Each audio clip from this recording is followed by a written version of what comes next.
right now? No, now it's not needed. Shabbat Shalom. I'm start over again.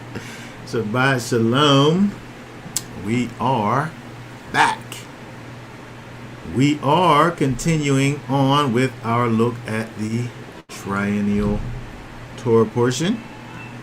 We are looking today at Numbers chapter 11.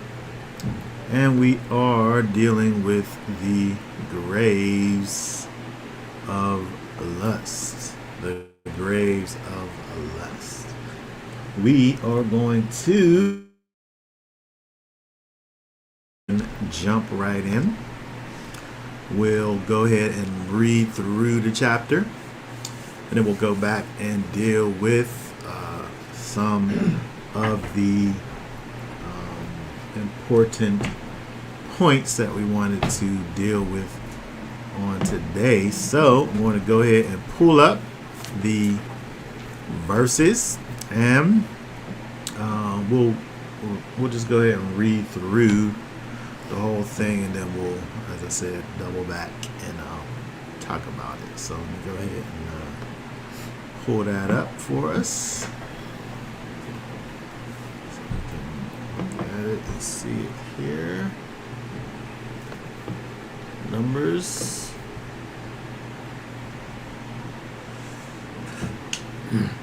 Numbers chapter 11. Okay, go ahead and begin reading for us at verse 1. Numbers 11:1. And it came to be, when the people were as complainers, it was evil in the ears of Yahweh. And Yahweh heard it, and his displeasure burned. And the fire of Yahweh burned among them, and consumed those in the outskirts of the camp. And the people cried out to Moshe, and Moshe prayed to Yahweh, and the fire died down. Then he called the name of the place of Taberah, because the fire of Yahweh had burned among them. And the mixed multitude who were in their midst lusted greatly. So the children of Israel also wept again and said, "Who is giving us meat to eat?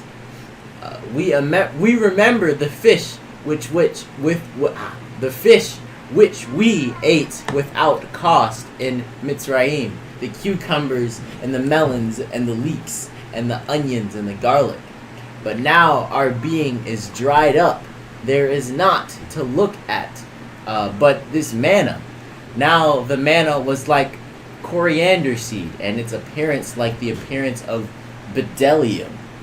The people went about and gathered it, ground it on millstones, or beat it in the mortar, and cooked it in a pot, and made cakes of it.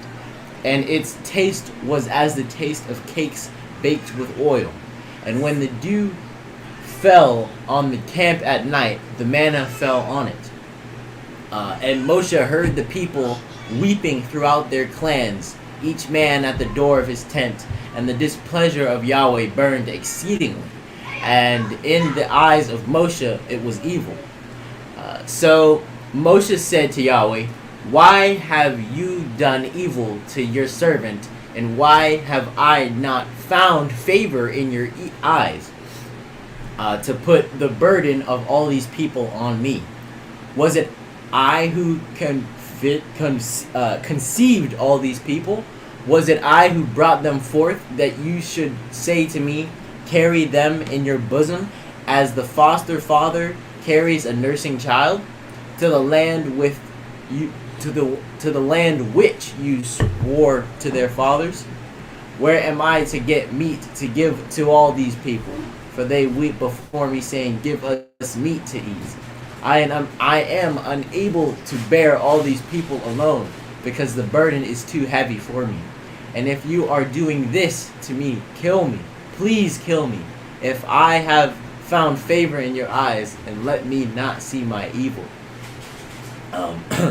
Then Yahweh said to Moshe, "Gather to me 70 men of the elders of Israel, whom you know to be the elders of the people and officers over them, and bring them to the tent of appointment and let them stand there with you.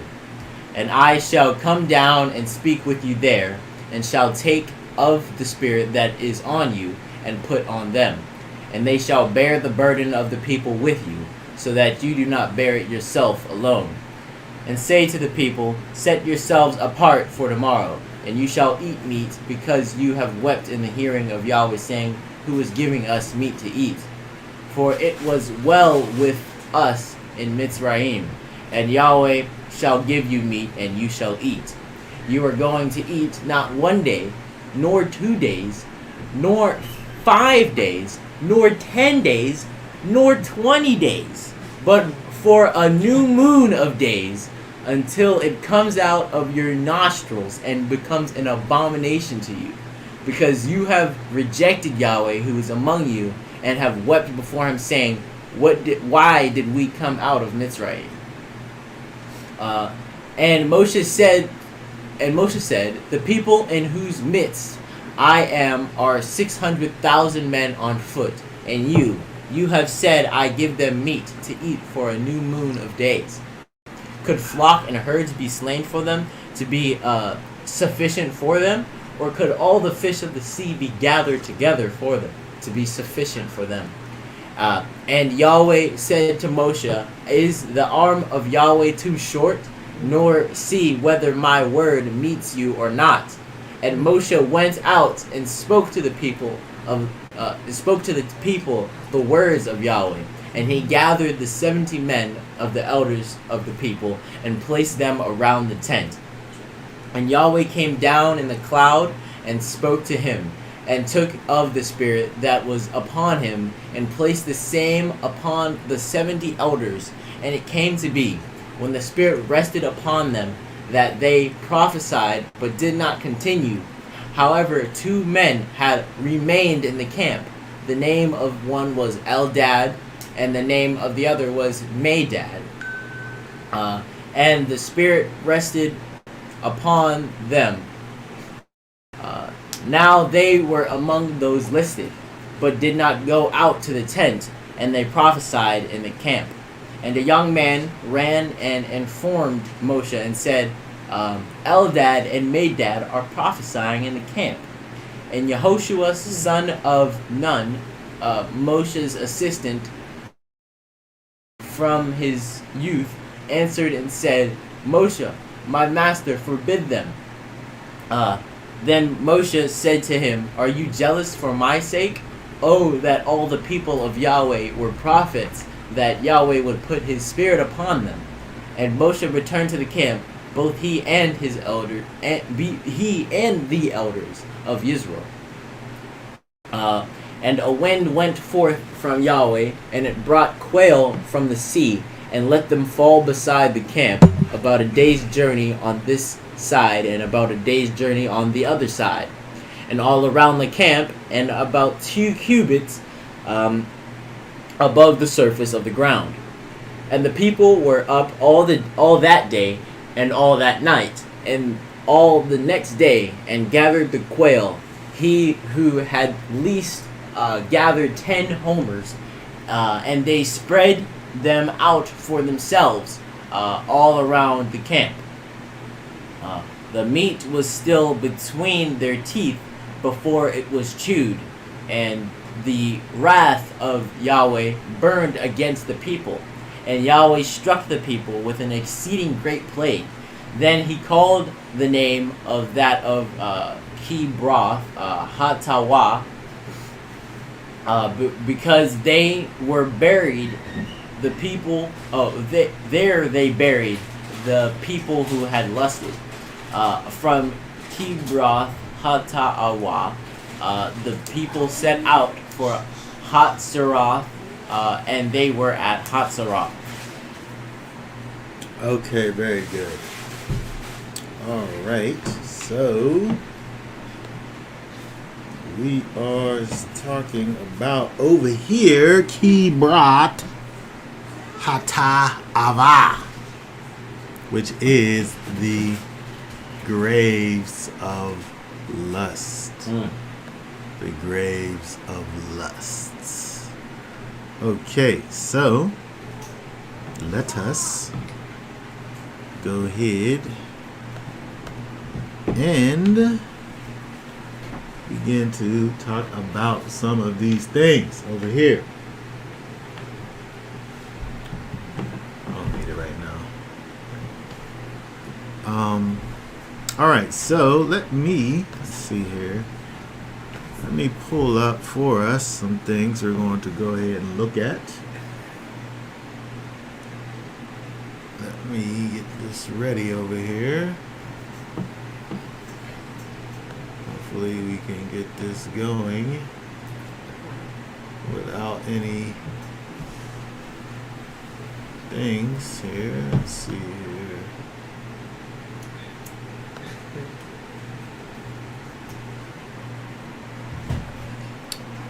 All right.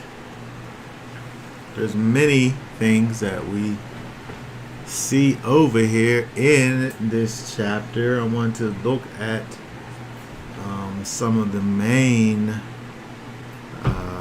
points of the situation.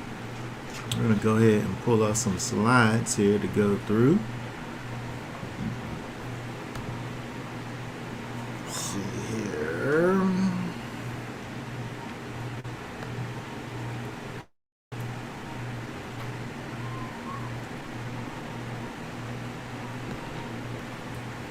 All right. Kibarat Hata'ava, which is graves of lust. Graves of lust. All right. Numbers chapter 11. So, what we want to begin to do is we want to go back up to the top over here and read for us one more time verse 1 right there. And it came to be, when the people were as complainers, it was evil in the ears of Yahweh, and Yahweh heard it, and his displeasure burned, and the fire of Yahweh burned among them, and consumed those in the outskirts of the camp. Okay, so we want to start by just talking about this here word right here, complainers. It says that when the people were as complainers, it didn't even say that like that people complained, right? Or they had complaints. But a complainer is what these people were. Like they were that. Right? You know, I know people that complain. Right? But when you get to the point of being a complainer, right, when that becomes a title for you as a person, you know, you got some things going on. So let's look over here and see.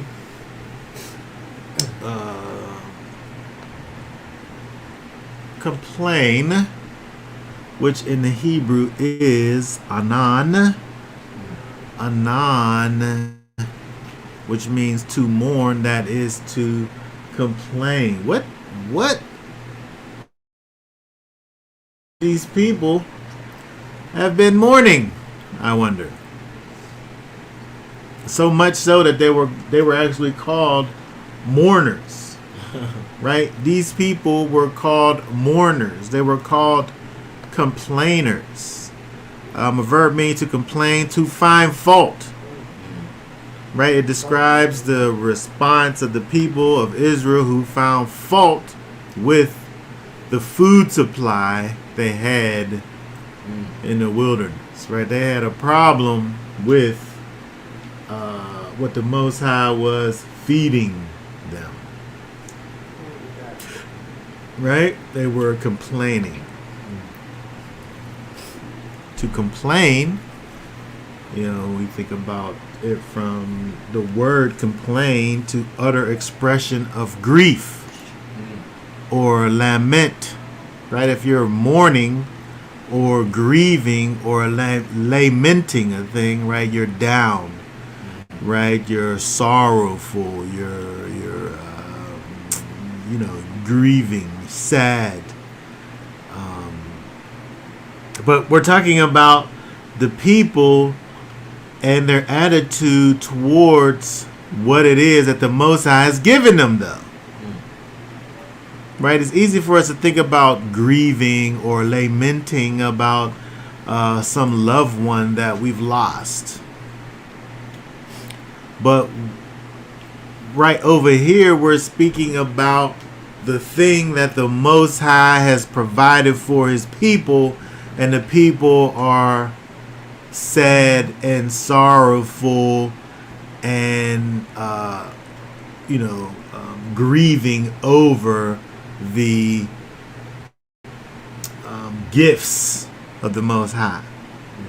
To utter expressions of censure or resentment, murmur, to find fault. Right? There's resentment involved in these things. These gifts, again, these gifts that were given to the people from on high. There's resentment. To utter expressions of uneasiness or pain. All that. Yes, to charge, to accuse of an offense. They sit up accusing the Most High of an offense when he's blessing them. I'm tired of this. What is this stuff that you made me eat? I just had some of this on yesterday.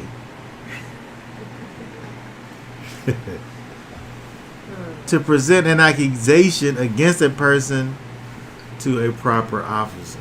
To lament, to bewail. If we read this Job 7 and 11. What's that say? Therefore, I will not refrain my mouth. I will speak in the anguish of my spirit. I will complain in the bitterness of my soul. Job said he will complain in the bitterness of my soul. The complaint that he had came from the bitterness that he had that was in his soul.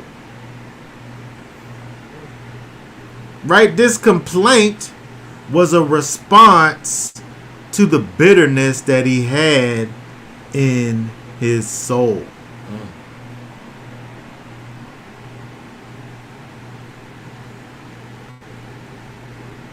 Right? So this is a something that came from something else. Right? All this complaining, all of this lamenting, all of this mourning, all of this finger pointing that they was doing towards the Almighty was the result of this bitterness that was in their souls. Right? Bitter. Mara. Bitterness. Discontent. Chafed.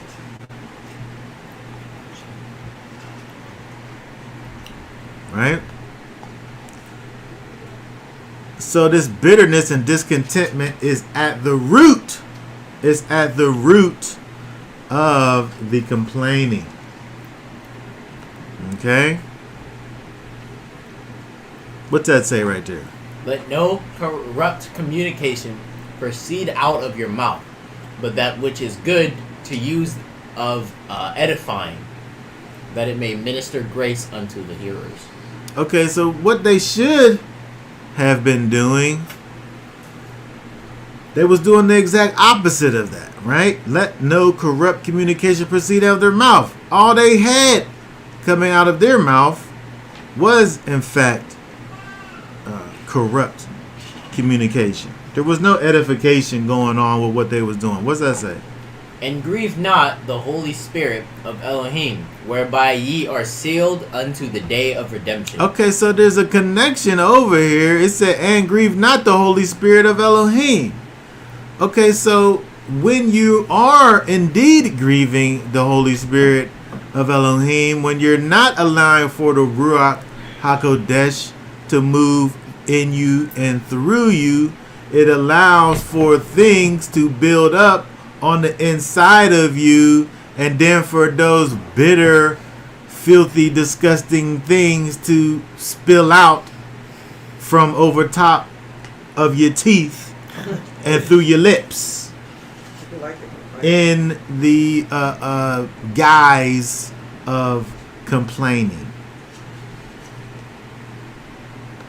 All right, keep on going. Let all bitterness and wrath and anger and clamor and evil speaking be put away from you with all malice, and be ye kind one to another, tender-hearted, forgiving one another, even as Elohim for Messiah's sake hath forgiven you. Okay, very good. It said, let all bitterness, wrath and anger, clamor, all this evil speaking, put those things away, right? If we're obeying the Spirit inside of us, if we're not quenching the Spirit that's inside of us, we're not allowing for all of this bitterness and stuff to build up inside of us, and then for these evil speaking and anger and clamor and wrath to spill out of us, right? If we allow for the Ruach to do what it is having for us to do. But when we look back at those people over there in the wilderness with in Numbers chapter 11, these people were dealing in their emotions, right? They were not manifesting the character of the Most High. They was out there treating the things that the Most High had given to them. They were treating it as if it was nothing.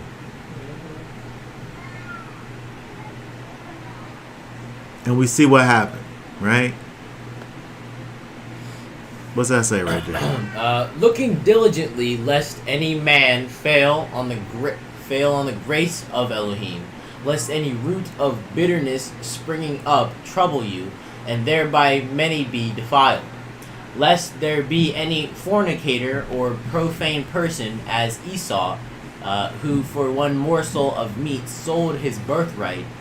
For ye know how that afterward, when he would have inherited the blessing, he was rejected. For he found no place of repentance, though he sought it carefully with tears. Okay, very good. We have to think about this thing over here that we see over here, this root of bitterness that springs up. Because over here it says thereby many be defiled, because of this root of bitterness that springs up and causes for there to be now this action that comes as a result, right? With the people in Numbers chapter 11, it was complaining against the Most High. When we see over here an example in Hebrews chapter 11, lest there be any fornicator or profane person, right? That comes about as a result of a root of bitterness that's inside of them, right? This root of bitterness that's inside of you seems as if it could be the origination point of so many things.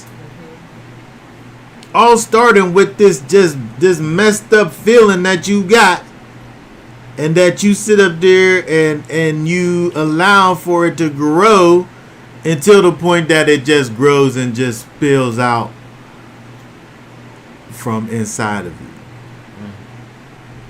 So much so that people end up being like Esau, who did this thing that he wasn't able to take back. Huh? So he wanted to. He wanted to take it back, but he couldn't take it back. It was irrevocable. Mm-hmm. Even though he cried about it. Even though there was pain that was associated with this thing that he did, he wasn't able to take it back because of the fact that he utterly despised and hated it to begin with. And so many times we sit up here and we have these things that happen on the inside of us that we don't never deal with. and that we allow to come out of us, and not only come out of us, but then affect other people now, in an adverse way, as to where things are said, done, that cannot be turned around. But if we would have dealt with things properly from the beginning, these things never would have happened in the first place. And so again, we look over here and talk about this idea of complaining. Complaining is something that they was doing because of the fact that their heart wasn't in a right place to begin with. That was able to take them to the place where they were literally cursing the blessings that the Most High had given to them.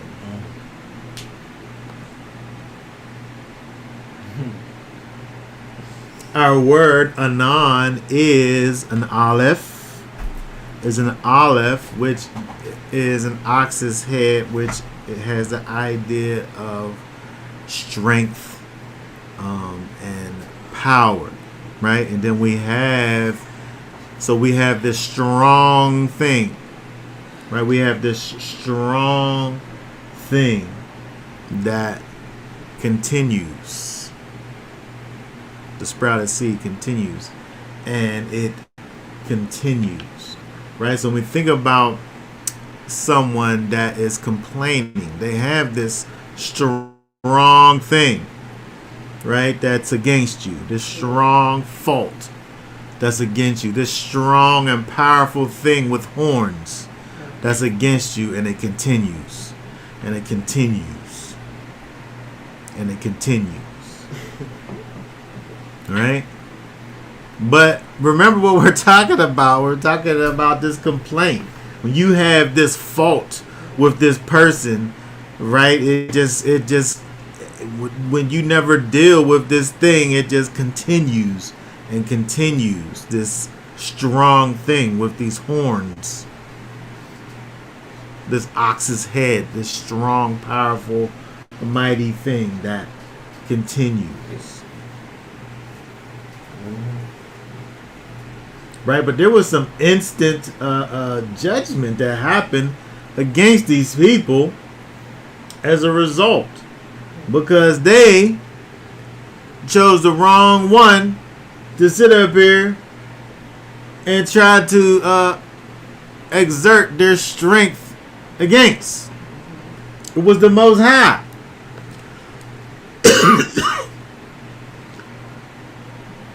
Another thing we want to think about, I just wanted to mention before we go on to this next part, is that where it says in verse 1, let me go back.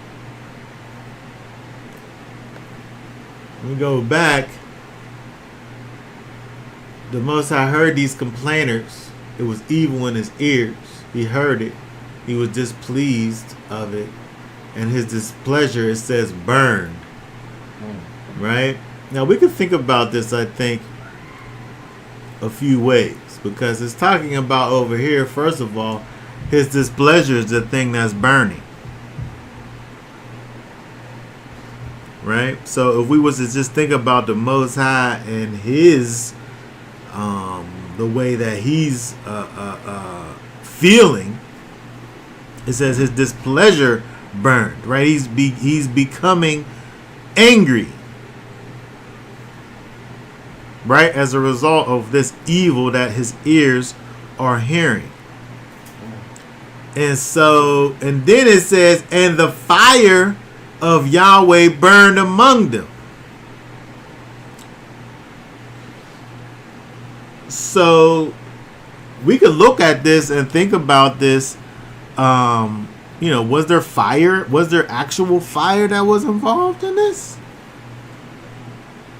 Because the first place where it talks about the fire that's burning is really just is his anger, right? His anger is being his anger is the thing that's rising up, And then, so if we're talking about his anger to begin with, his anger, it said his anger really, because the anger is the fire of his displeasure.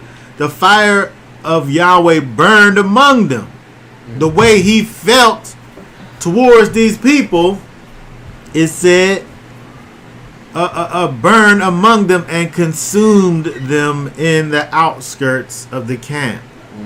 So we could look at this, I would say, probably a couple ways. One is that the people could have just sat up there and just died because of the fact that the Most High just was mad. And then people just start dropping, just dying because of the Most High's anger.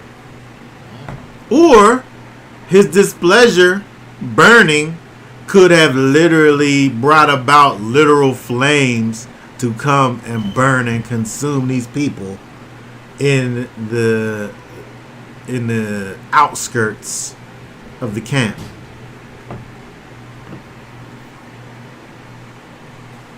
And it's interesting that it started in the outskirts of the camp.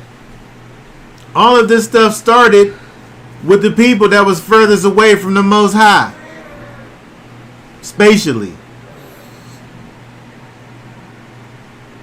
But from a spiritual standpoint, they was furthest away from him too, because they was sitting up there cursing his blessings.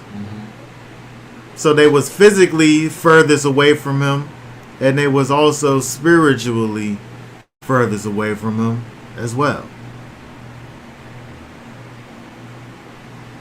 It takes for you to be far away from the Most High from a spiritual standpoint to get to the place where he's giving you something that's sustaining you and you're complaining about it.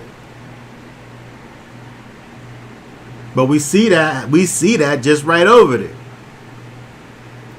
From a literal standpoint, and again from a spiritual standpoint. It was wicked. The people was wicked, obviously. It was wicked. From their hearts, they was wicked.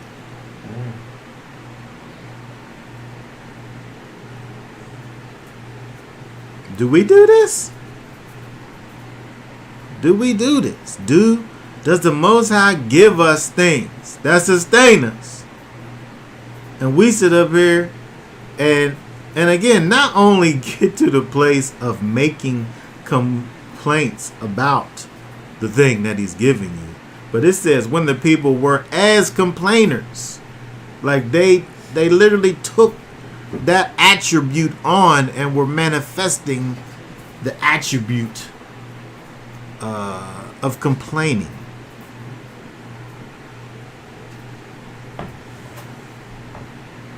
I hope we don't do that. I hope we don't take the things that the Most High is given to us to actually help sustain us and to nurture us, and we sit up here and say, this again? This all you gonna give me?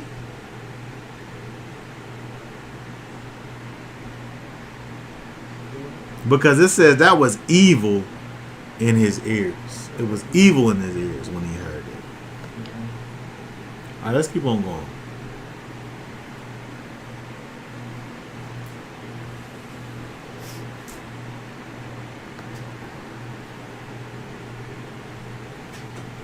We are, let's see.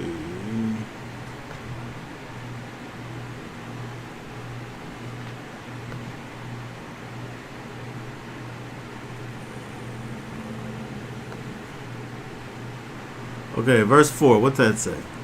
And the mixed multitude who were in their midst lusted greatly. So the children of Israel also wept again and said, who is giving us meat to eat? Okay, so first of all, we had the complainers who were on the outskirts of the camp. And so the Most High began to kill those people, the complainers. He began to kill them. He began to burn them with his fiery anger. Okay? And so now over here in verse 4 we say, and the mixed multitude who were in the midst of the people lusted greatly. So they did something, they lusted greatly. So the children of Israel also wept again and said, who is giving us meat to eat? The children of Israel seen what they was doing and they was like, wait a second. I want to feel the way that they're feeling. I'm going to jump on their bandwagon and follow suit with this mixed multitude. And so again, we see, if we think about again the in the last verse, in the verse 1, where it talks about consuming the people that were on the outskirts of the camp, consuming the people that were furthest away from the Most High. Over here, we got this mixed multitude, who we could also say is the furthest away from the Most High.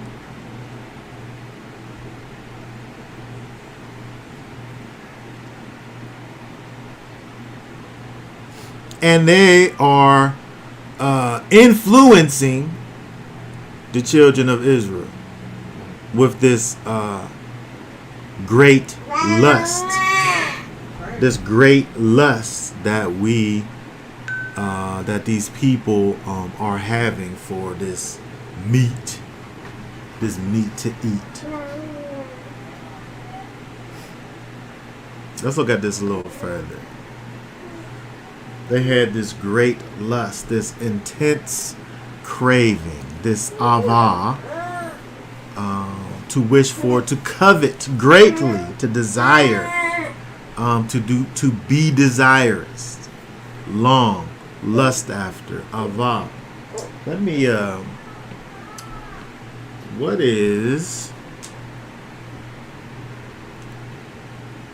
let me see real quick here.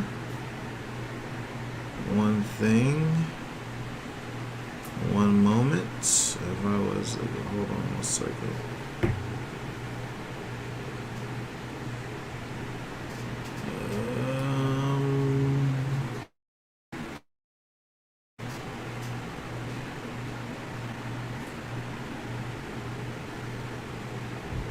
Hold on 1 second. One moment.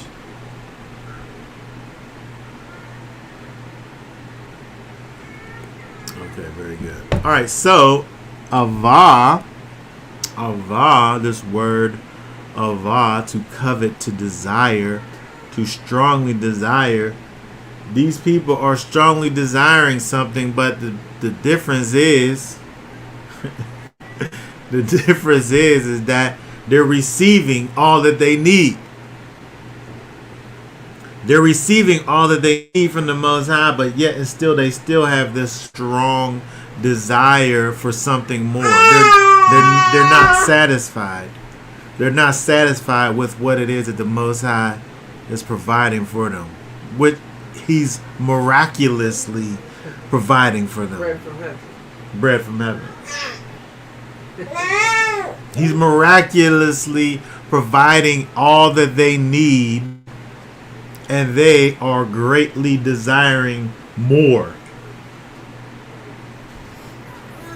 Yes, it's greedy. It is greedy. It's greedy, but the greed is something that is also this byproduct of the fact that they're not connected to the Most High. Okay, they're not connected to the Most High in the first place. So therefore, they're missing out on a thing that He's blessing them with.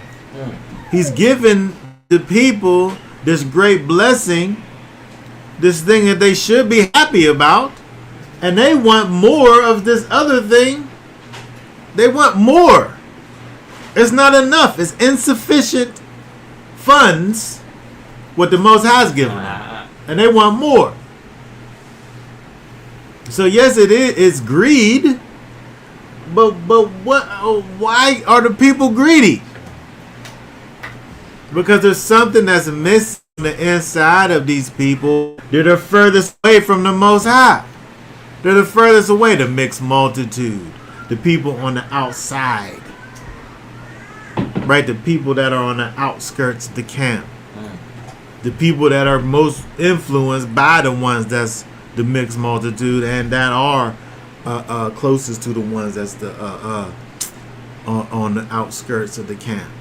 Again, from a physical perspective, but from a spiritual perspective, these are the people who do not have a true, real connection with the Most High, where they're not able to see all the wonderful things that He's doing for them, and the things that the miraculous things that He's doing for them, they are not being. They're still having these cravings for more, which, of course, is a problem. Okay, so if I have this strong, this mighty thing, this strength, right? That's and the vav, which is the tent peg, which adds to or secures, and the man with his hand raised is the breath, right? And so the people with their strong desire, they want to add to, they have a strong desire to add to the thing that empowers them internally. Right, your breath is the thing that empowers you internally. They have this strong push, desire to add to the thing that drives them internally, which is the Most High. Yeah. Which is a problem, because He gives you all that you could ever want or need or ask.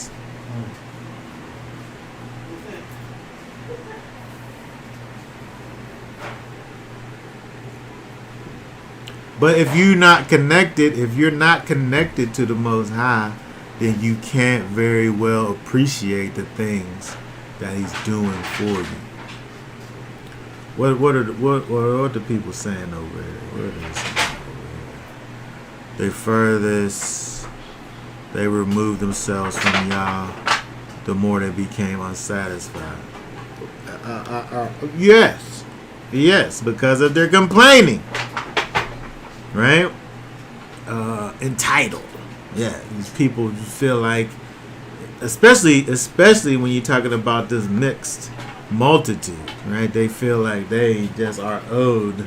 I can't sit around and just eat this manna. You want me just to sit around here and just eat this thing? I need something that's better than this. This is not sufficient. I feel like there was times in my life where I was eating a type of manna. Something that was, it was what it was. It was food for my belly. You know about the I gave you? I'm not pointing fingers. I'm not naming names. I'm just saying I know of times in my life when it was just about eating food. It wasn't about whatever it tasted like or whatever. That's what I'm telling my mother now. It's like, you gotta eat for life, not for taste. Sometimes it gotta be that way. But these people, again, weren't able to,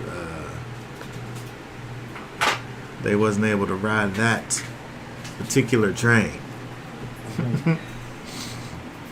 Right? Because they had all of this ta'ava over here, this longing, right? This desire, this exceedingly great desire, greedily, right? Greed. Somebody said greed over here. Lusting for more.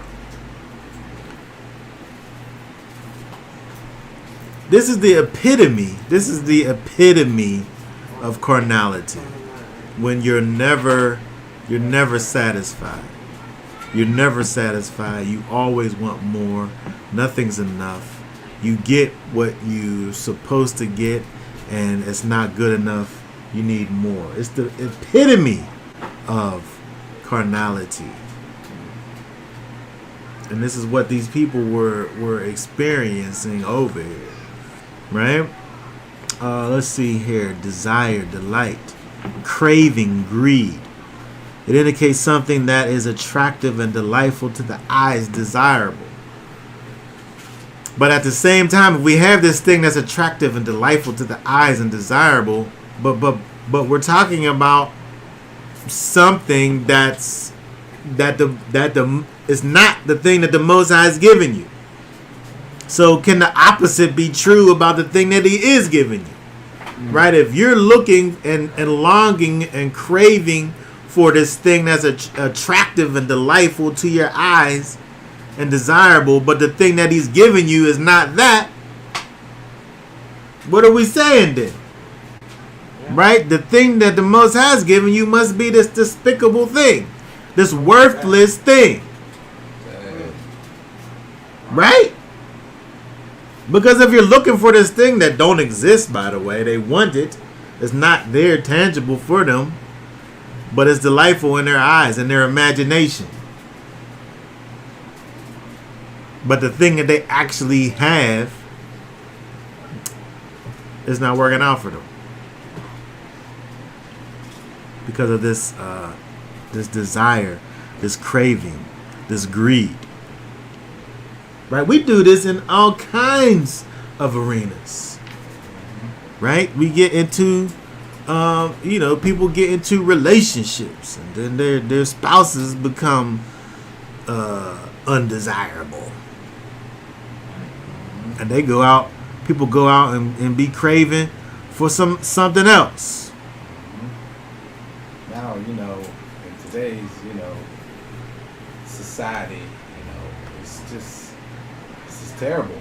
It's never enough. Somebody, you hear all the time that, a lot of ladies, they say, I don't want to put the blame on the ladies and that, but they say, good guys are just boring. Boring. You know what I'm saying? Like, Yeah. like that's like saying like the good things that come from God are boring.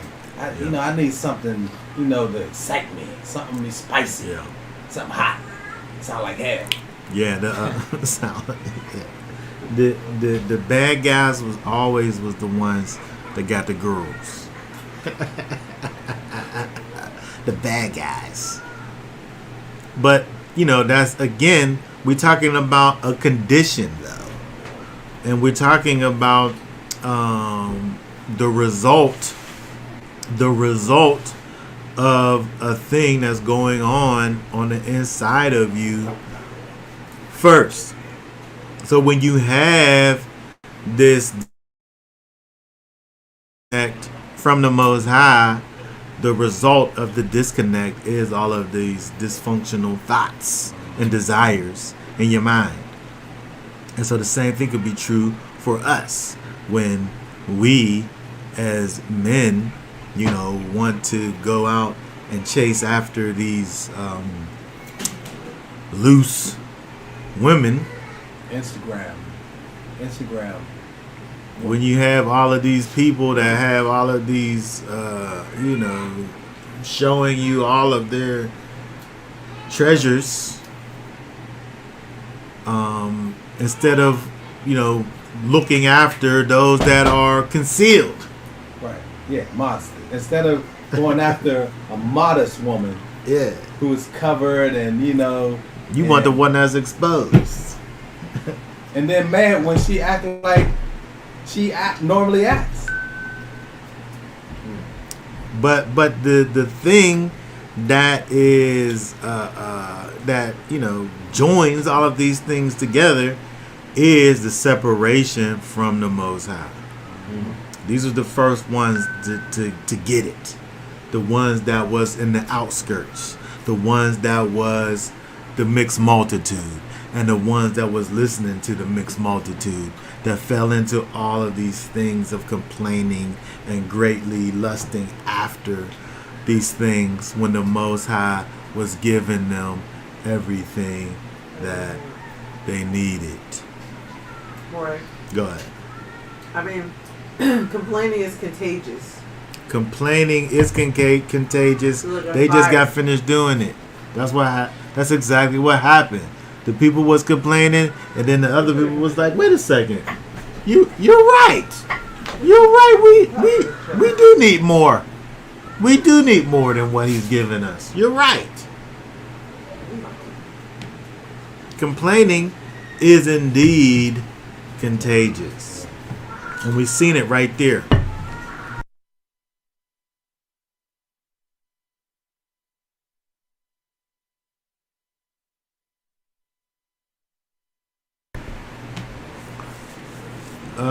Okay, what is this over here? It's the deception of the world, the overconsumption of things more and more. We need more, always seeking and searching for things that never bring fulfillment.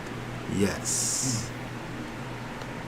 This is exactly what is going on and the problem with the world. Because again, the world is separated from the Most High.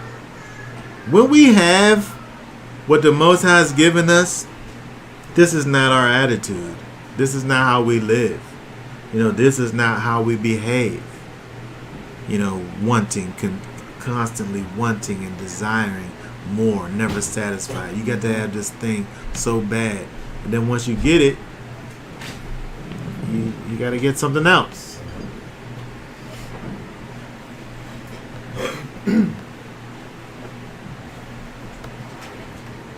All right, let's keep on going over it. So, what does it say? Luke 6:43 through 45. What's it say? For a good tree bringeth not forth corrupt fruit, neither doth a corrupt tree bring forth good fruit. For every tree is known by its own fruit. For of thorns men do not gather figs, nor of the bramble bush gather they grapes. A good man out of the good treasure of his heart bringeth forth that which is good, and an evil man out of the evil treasure of his heart bringeth forth that which is evil. For of the abundance of the heart as the mouth speaks. His mouth speaks. Yes. Whatever is in your heart, that's what you gonna say. You said it because you meant to say it. That's why it was in you, and that's why it came out. So much so that it was in you that you let it come out. Right? People sit up there and say, "Oh, I misspoke." No, you said what you meant to say. That was what was in your heart. And so when we look at these people who have all of these complaints against the Most High, they have these strong desires for things that the Most High is not giving them. It's showing you who they are, and it's showing you again their disconnect from the Most High.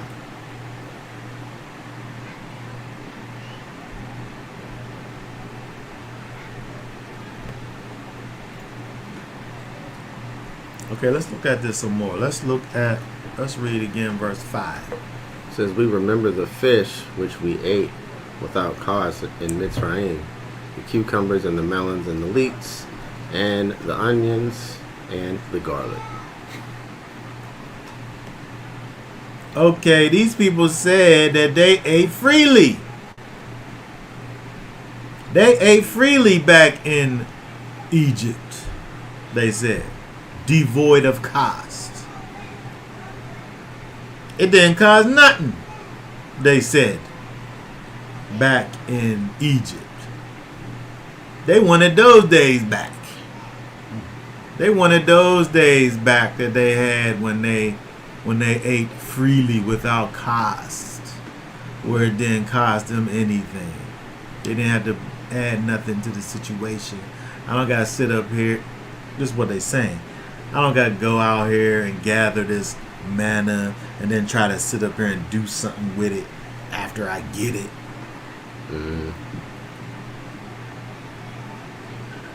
I want those old days back when I had all of this stuff that I ate freely, the fish and the melons and the cucumbers and the leeks and the garlic, when I was just given graciously these different delectable foods back in Egypt. So they're choosing captivity just to feed their belly instead of freedom with, not the most delightful meal. They'd rather go back into captivity just to appease their bellies. What's wrong with these people? What's wrong with these people? And so, yes, their bellies, their carnality, right? Their carnal minds. Their carnal minds is causing them to not even remember things properly. Like you was in hard slavery.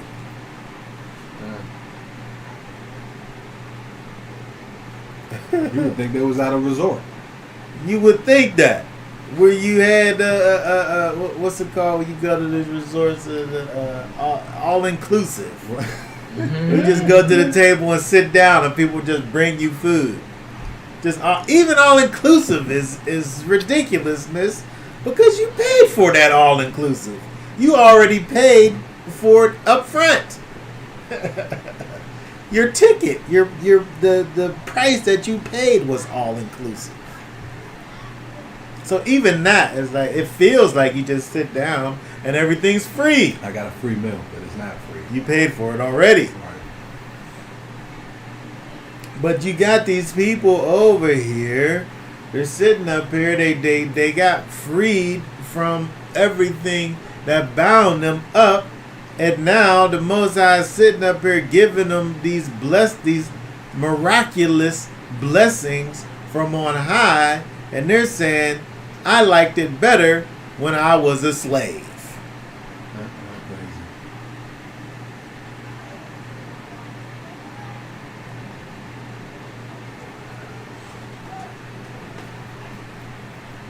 But what's the difference between that and people even today?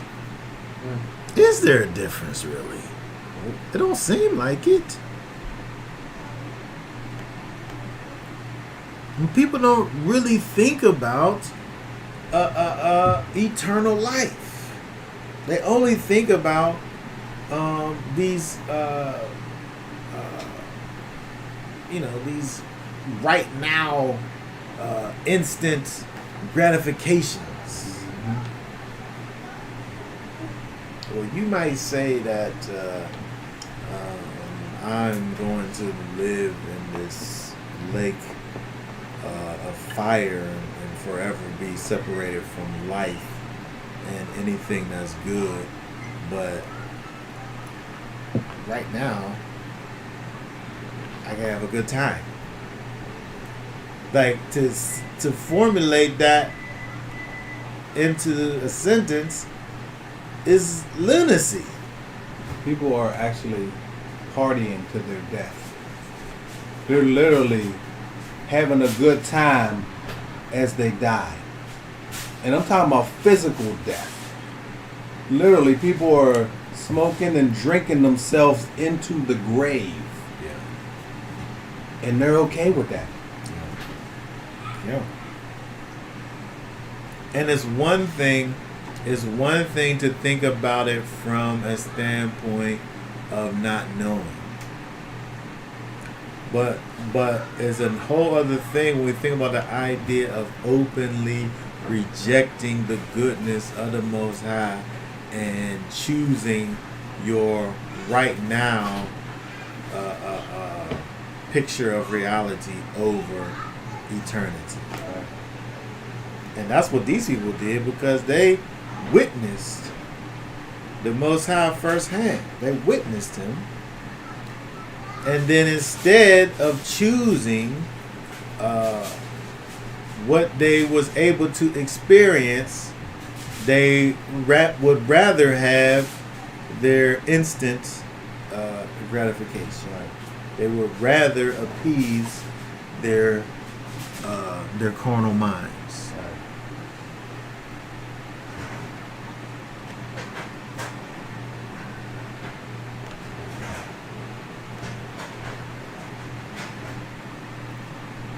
There's a thing called Stockholm Syndrome. Stockholm was this place in Sweden, I believe. There was a bank robbery.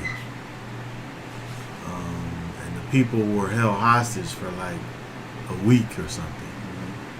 And by the time the thing was over, the people that were hostages had compassion for the the captors. The captives grew in compassion towards the captors. And so they came up with this thing based on that type of behavior called Stockholm Syndrome. Okay, there are 4 key components that characterize Stockholm Syndrome. Hostages development of positive feelings towards the captor. No previous relationship between hostage and captor. They don't have no right reason to even have any feelings towards the captor. It's not as if you're the captor of somebody who was like your neighbor. Right?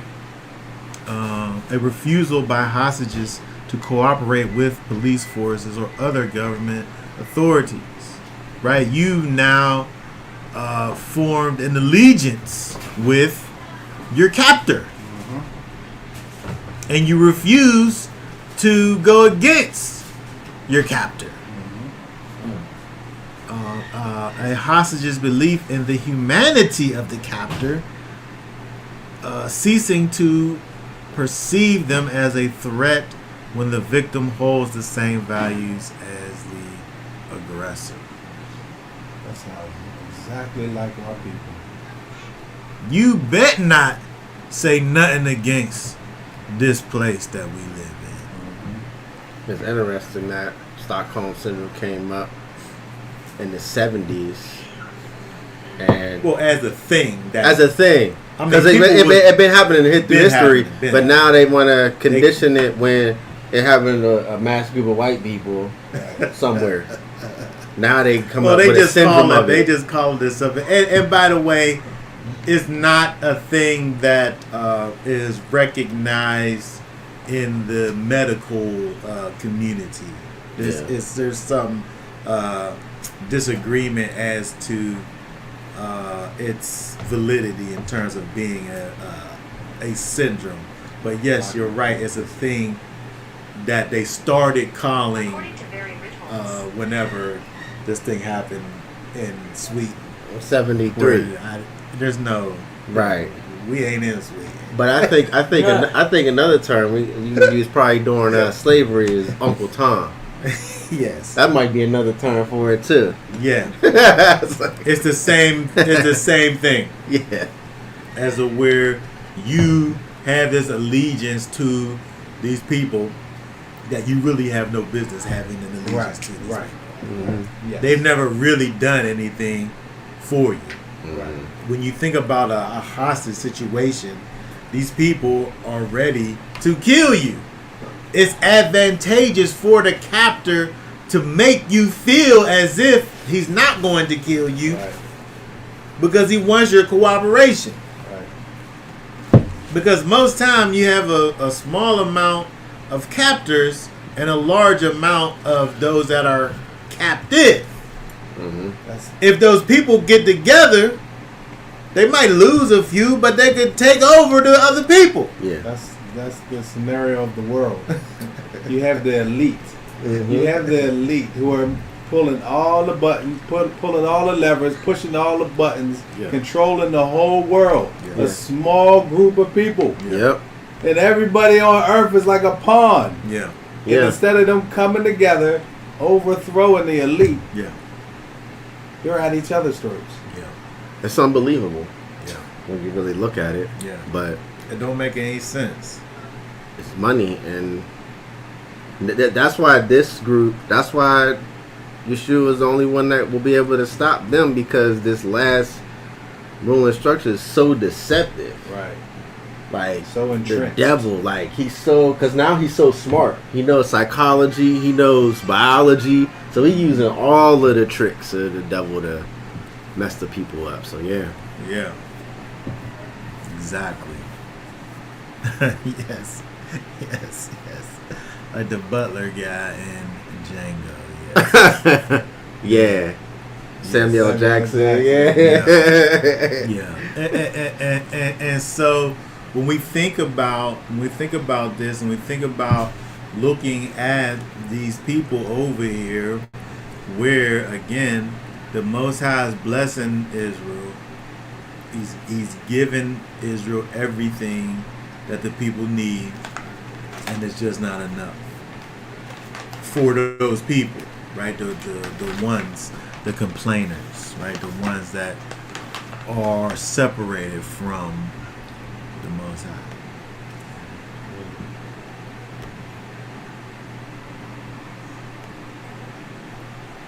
Okay, let's keep on going over here. Read again for us 4 through 6. With the mixed multitude that was among them fell a lusting, and the children of Israel also wept again and said, who shall give us flesh to eat? We remember the fish which we did eat in Egypt freely, the cucumbers and the melons and the leeks and the onions and the garlic, but now our soul is dried away.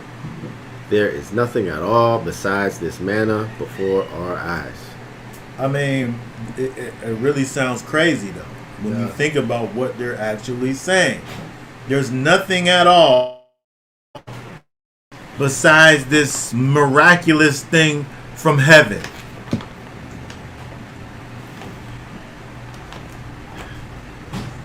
The only thing that I have is this miraculous thing from heaven. Yeah. That sounds crazy, don't it? To say that as a sentence. You mean to tell me that the only thing that I have is this miraculous thing that's given to me from the creator and sustainer of all things? I would love to eat that every day for every meal.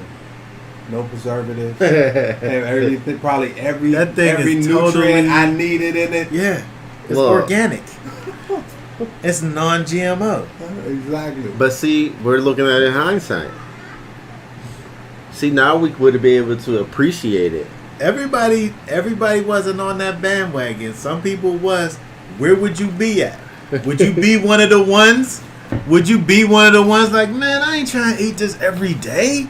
Can I just get something else besides this? This manna every I day? eat the same thing every day. Every day I eat the same thing. Every Shabbat, I'm over here eating the same thing. But was you conditioned to do those type of things though? Was you always like that? Was you always to the place where you would just eat the same thing all the time? Yeah, absolutely. I actually was. I was content. That's why there's some foods I've never even tasted. Never even tasted. Well, we all have foods we never tasted. Right? I mean, Probably common foods. foods. People would be like, Staple okay. foods. Okay. I mean, for me, people laugh, and with my last tool buddy and these other guy on my crew, they always ask me what I'm having for lunch, only because I eat the same thing every day. A turkey sandwich, some chips, and an apple. Because I feel like at work, it's just fuel to get me through the day. I don't need, first of all, I don't want to stand in the microwave line. But second of all, it's just functional. It's just something to put in my body to get me through the day. Yep. Seriously. No. Oh, wait, no. No, she just came in here.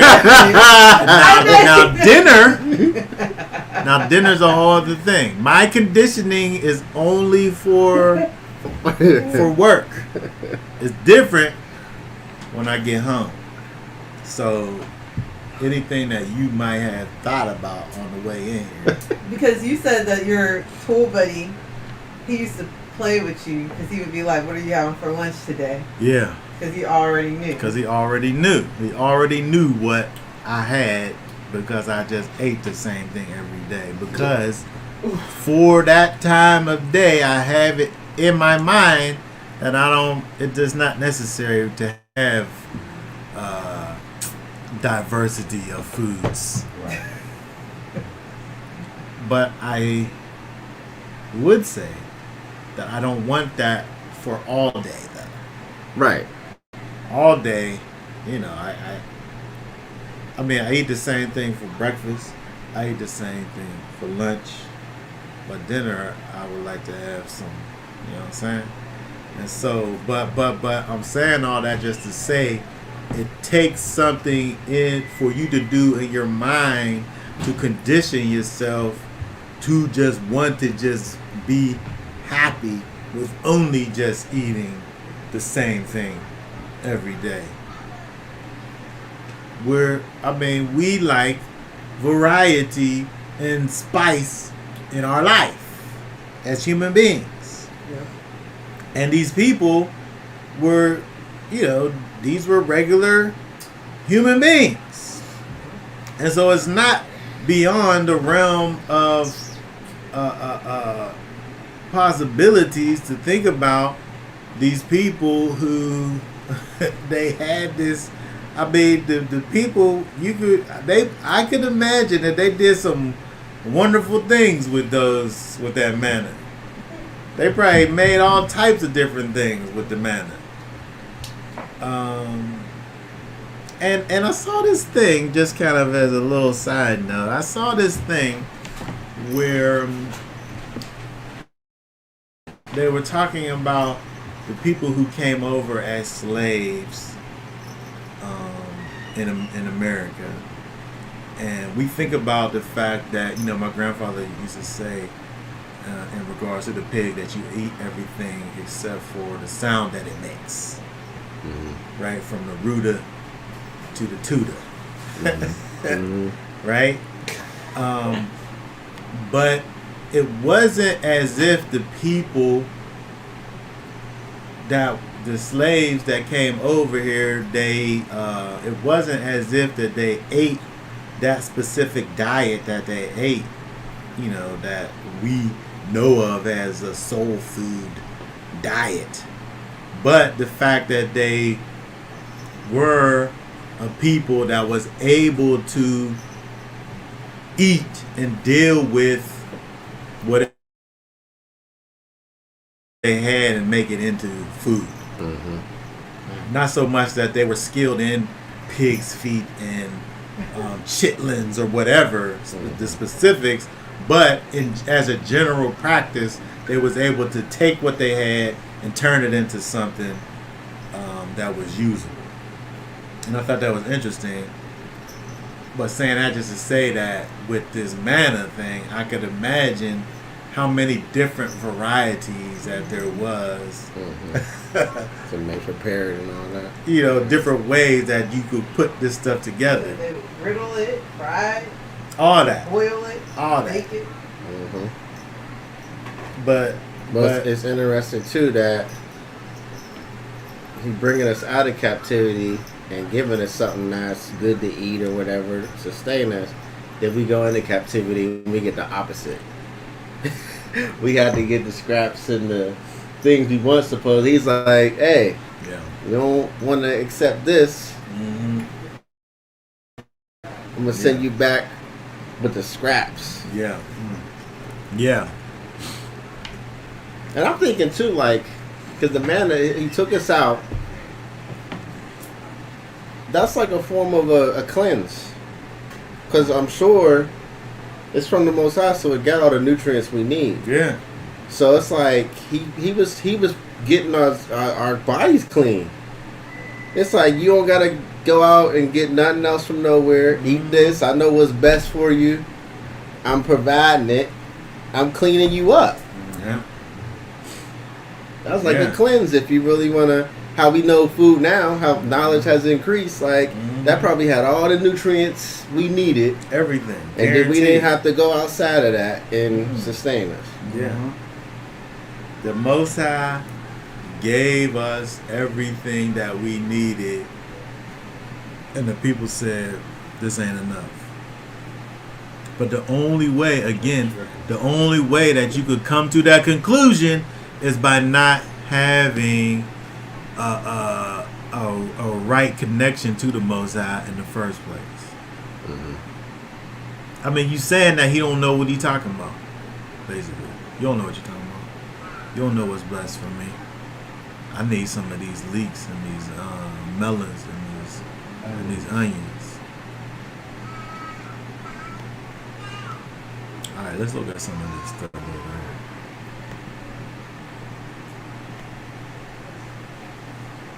Well, that's interesting. We look at fish, which in the Hebrew is dog. Right? Dog, fish. But also it says, or perhaps rather from this word here, 1672, which looks the same, da'ag, which is to be anxious or to be afraid. And so when we think about sometimes the way that we behave, the way that we act, when we have a lack of faith in the Most High, we move out of fear. Not fear for the Most High, but fear of the unknown. Fear of what we, we don't know what lies around the corner, right down the road. Faith in the Most High will say, well, I'm just going to follow the Most High. Not know where he's going to take me, I'm just going to follow him, right? But fear is like, man, I don't know what's down there. I ain't going that way. Right? And so when we think about the idea of trusting in the Most High and what he's giving you, it's faith. Even though it's this thing that is right here that he's giving you, it's still faith to continue to partake in it. Right? Whereas fear to sit up here and say, well, I know about these things. Let me just deal with those things.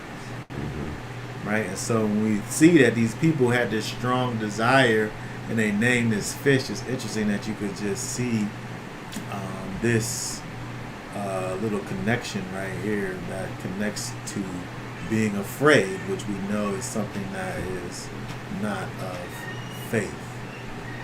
But these other things we see, these melons, these cucumbers, these leeks, onions, and garlic. I've grown all of these things in the garden. Right? Leeks grow underground. They have a little part that sprouts up, but the main part of it's underground. Onions, of course, grow underground. Garlic, of course, grows underground. Cucumbers, they grow on a vine that lays on the ground. And the same with melons. Melons and cucumbers, they grow the same. They have a sprawling vines that go across the ground. And, melons or cucumbers, the fruit grows out as opposed to things that grow like on a bush or on a tree that makes kind of a separation from the ground. It grows up into, like a tree grows up into the air and it reaches up to the heavens, and then it has fruit that comes off of it. And so when you think about the things that these people were desiring, it was things that are close to or are in the ground, in the earth. Okay? It was things that we could think about that will cause us to think about carnality and our carnal minds.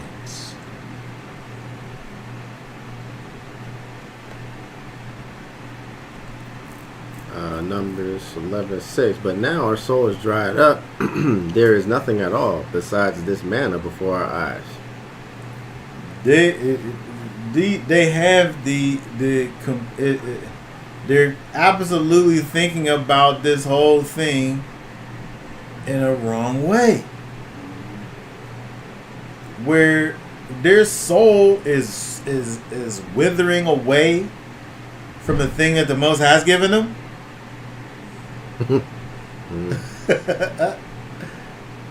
The thing that the Most High is giving them is causing their soul to wither away. They tripping. Everything's in reverse. And when you think about how, we as a people are functioning in this world, even today, we think about things in the exact opposite of how it actually should be. The most important thing should be our connection to the Most High and all the things that He's given to us. But instead, the most important thing in our lives is the things that connect us to this earth and this world, and these things that are contrary to the Most High. Mm-hmm.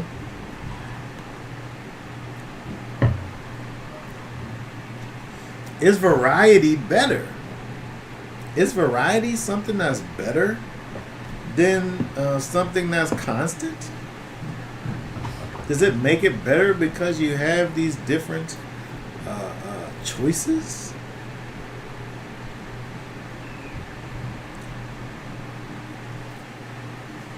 Yeshua said for us to enter in at the straight gate.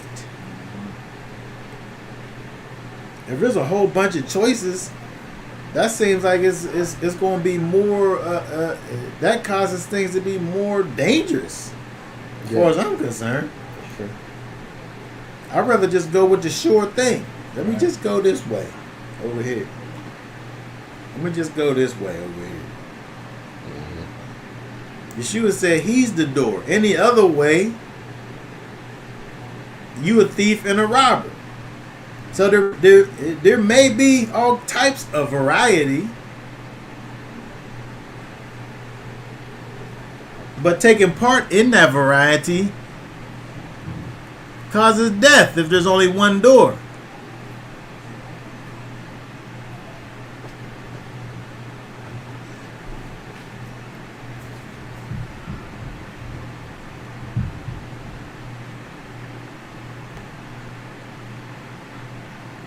It says that Moses heard the people weep throughout their families, every man in the door of his tent, and the anger of Yahweh was kindled greatly. Moses also was displeased, and Moses said unto Yahweh, Wherefore hast thou afflicted thy servant, and wherefore I have not found favor in thy sight, that thou layest the burden of all this people upon me? Have I conceived all this people? Have I begotten them, that thou shouldest say unto me, Carry them in thy bosom as a nursing father, bearing the sucking child unto the land which thou swearest unto their fathers? Whence should I have flesh to give unto all this people? For they weep unto me, saying, Give us flesh, that we may eat. Give us flesh. That's so carnal. It's so carnal. It's so carnal. Give us flesh. You're getting the spiritual food from the Most High, but give me flesh. That we may eat. You was already eating before though. You was already eating. It wasn't like you wasn't eating. It's just that you not happy with the thing that you getting to eat. Mm-hmm. From the Most High. You gotta say that. You getting it from the Most High. Give us meat. Flesh. Right? The body. By euphemism, the pudenda, which is the progenitive parts. Basar. And so when we look over here, we see here, what's verse 15 say? It says, and if thou deal thus with me, kill me, I pray thee, out of hand, if I have found favor in thy sight, and let me not see my wretchedness. Moses was just, these people was taking Moses to his wits' end. He couldn't even deal with these people anymore. The way in which they were craving for this meat and this flesh and complaining against what the Most High is given to them. No matter what it is that the Most High did for these people, the people wanted more. And they wanted that flesh.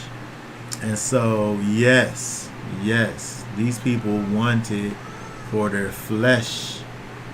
Feed our flesh, not our spirits. Mm-hmm. Right? And so that's what carnal people want. They want for their carnality, their flesh to be fed. They don't care. It don't do them any good for you to try to feed the spirit of a carnal person. You can't feed the spirit of a carnal person. The person got to stop being carnal first so that they even have an appetite for the spirit. And so this is the problem. And so the ones that rose up, were those ones that wasn't able to receive from a spiritual perspective from the Most High. All they wanted was meat, carnality. And this is a problem that that Israel faces even to this day. Until you get to the place where your appetite is about things that are spiritual, it don't matter how much manna, quote unquote manna, is around, is made available to you. If you still got an appetite for carnality, you don't want the manna, and it don't do you any good. Just like those people back there.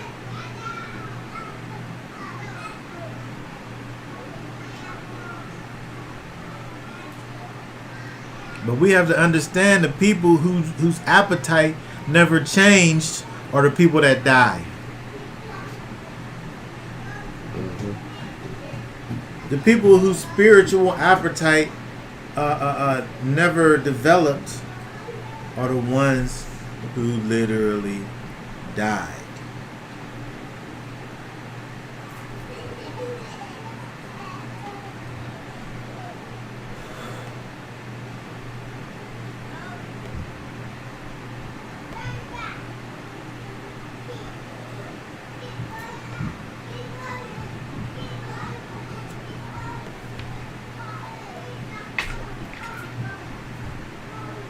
Oh, it's a new one. Okay. You are going to eat not 1 day, nor 2 days, nor 5 days, nor 10 days, nor 20 days, but for a month of days, until it comes out of your nostrils and becomes an abomination to you, because you have rejected Yahweh who is among you, and have wept before him, saying, why did we come up out of Mitzrayim? This right here is what the Most High will do. If you want to sit up here and deny the goodness of the Most High, He will at some point give you over to your own reprobate mind.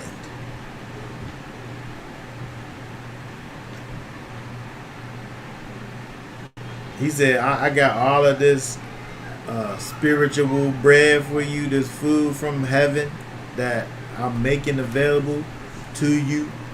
You don't got to worry about storage or whatever. You get what you want. Leave the rest, it'll melt away from the sun. Make what you going to make for the day. You don't got to worry about nothing storing it or nothing like that. Mm-hmm. Get what you want. Make it. It's going to give you all of the nutrients that you could need. He's giving you himself. He said right there, because you have rejected Yahweh. You rejected the Most High. Because you did that, I'm going to give you this stuff till it come out your nose holes. That's what he said. Till it come out your nose, I'm going to give it to you. Till this thing that you wanted so bad become an abomination to you, I'm going to give it to you. But that's what he really doing with his people. You want to sit up here and you don't want to follow after the ways that I have put forth for you to follow, then I'm going to give you wickedness till it come out your nose holes. Mm-hmm.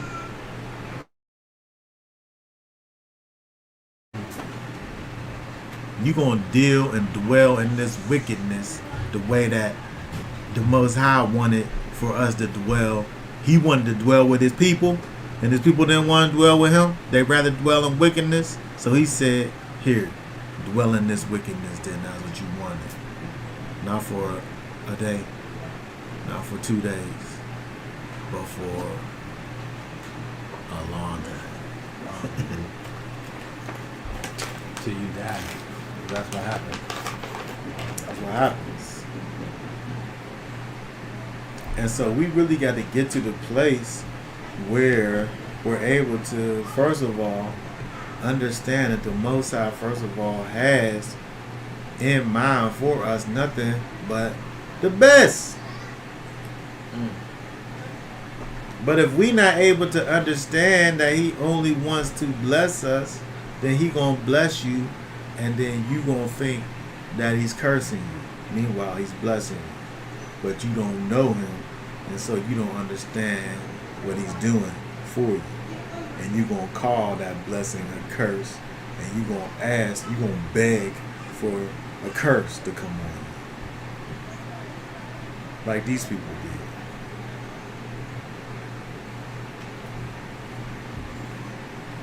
But we seen from scriptures that we was reading earlier, understanding that us getting to the place of bitterness and complaining against the Most High is a result of us not having a connection to the Most High.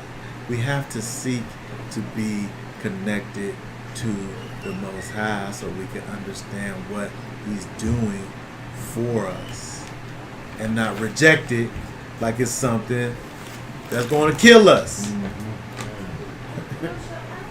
You sit up here and talk to people about Yeshua and they act like you trying to kill them or give them this thing. I just can't. I don't want.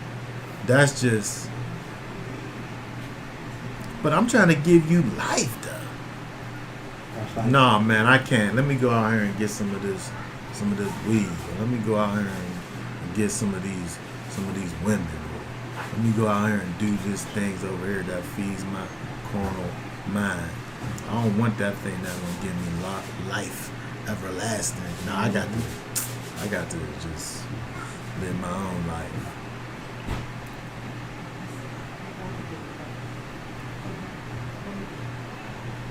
And the Most High, He not gonna sit up here and beg people. Oh, that's what you want? That's what He said to these people right here. That's what you want? I'm gonna give it to you. And you're gonna have it so much that it's gonna be an abomination to you. People live these messed up lives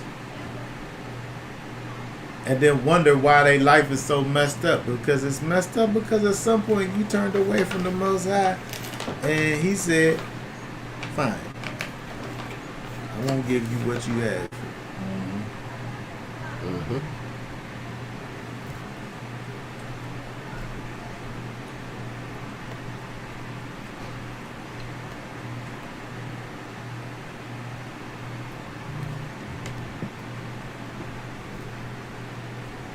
Let me see what this is here.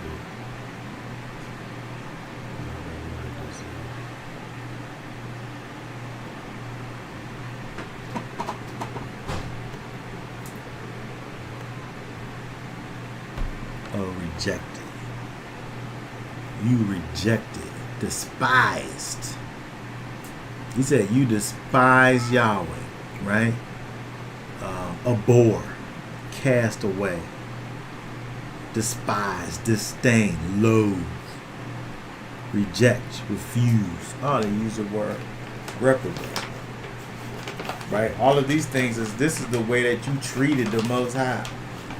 When you get to the place where you're not able to turn towards the Most High, and you would rather have these other things that the Most High, didn't create for you to have, you'd rather have those things instead. When you decide that you have a strong longing, desire for something that the Most High never gave you, you are rejecting the. Yeah, people act like there's some other way out here. Like they can find this good place without the Most High, without going the direction that He says to go, without doing the things that He says to do. They think there's some other way out here that's going to lead to their happiness, but it always leads to ruin. Every time. Every single time. Every single time. Yeah. Yeah. Yeah. That's what Torah said. Yeah. People are looking at the world's perspective or blessings, and it doesn't come how they think. They're rejected. Well, it's never going to come the way that you think in your carnal mind. It's always going to be manna. It's always going to be like, what is it? What is that? It's always going to be manna. It's always going to be this thing that's unfamiliar to you in your carnal mind. But from a spiritual perspective, it does what it was designed to do. But, we as these foolish humans that we actually are, reject the Most High, and in our rejecting of Him, we show that we really despise who He is. And so one of the things that the people said was, why did we ever even come out of Egypt? Why did we even come out of Egypt? Why did we even become free? Why couldn't we just have stayed slaves? Why couldn't we just been forever bound up? That's what we do out here. We have such a connection to our bondage that we don't never want to separate from it. from our bondage. We have such a connection to all the things that bind us up.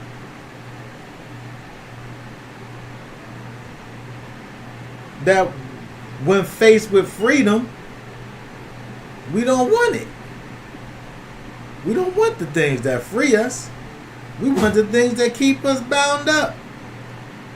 These people sit up there saying, why did we even leave Egypt?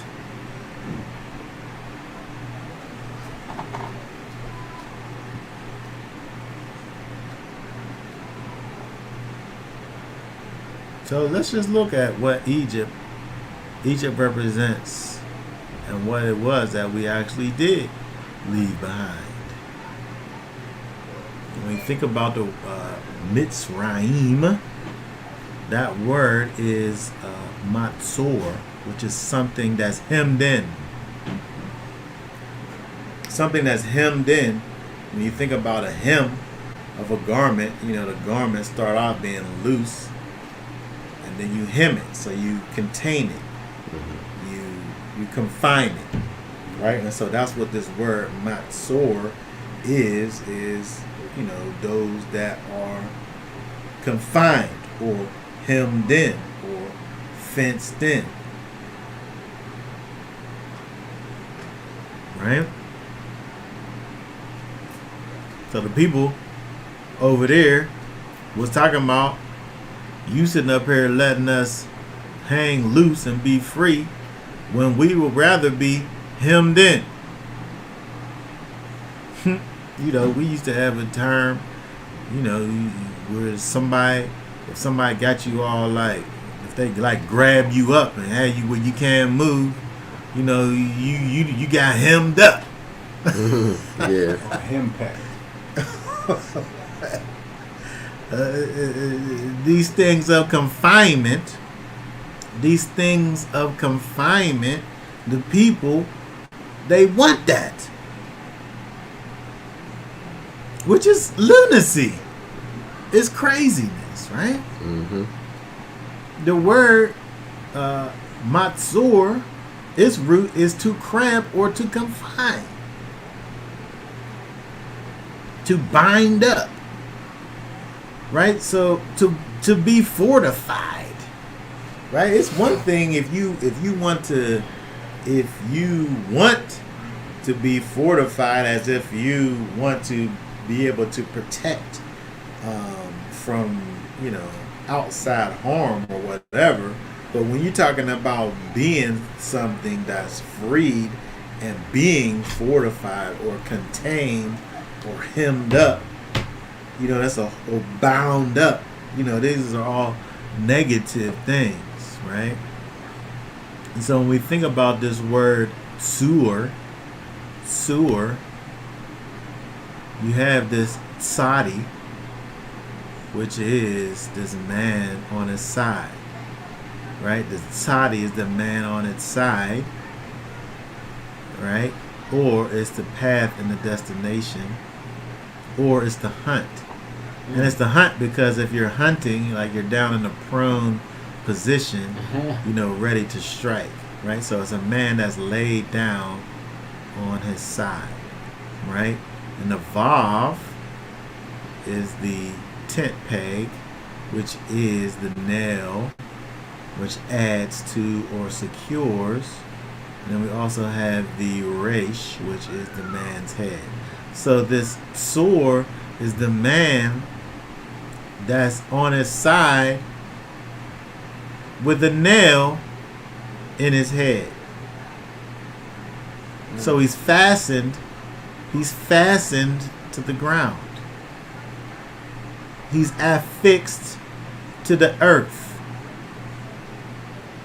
Right? His mind is only about things that are connected to this earth. He's confined to his carnality because he got this peg in his head. But that's what we left back in Mitzrayim. Carnality.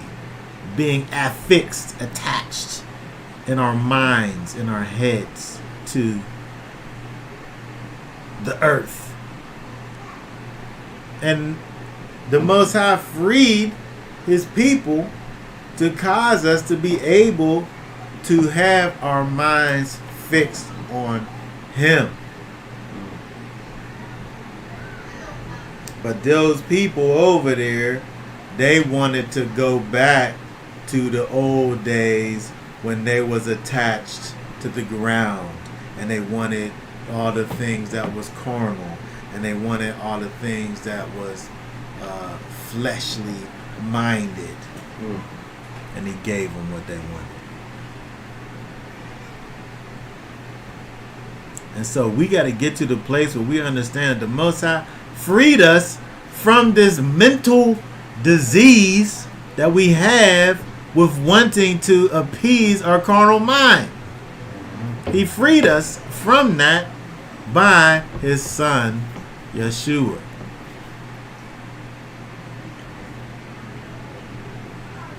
But we always want to look back to all of the things that was as if these things were ever good for us.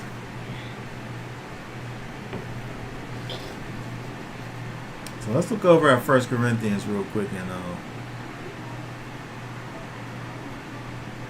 wrap this up over here. What's that say right there for us?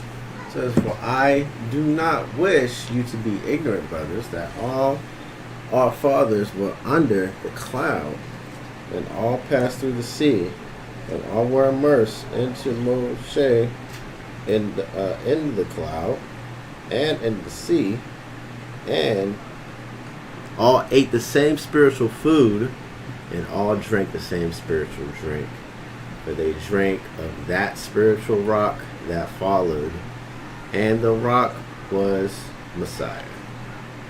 However, with most of them, Elohim was not well pleased, for they were laid low in the wilderness, and these became examples for us, so that we should not lust after evil, as those indeed lusted, and do not become idolaters, as some of them, as it has been written, the people sat down to eat and drink, and stood up to play.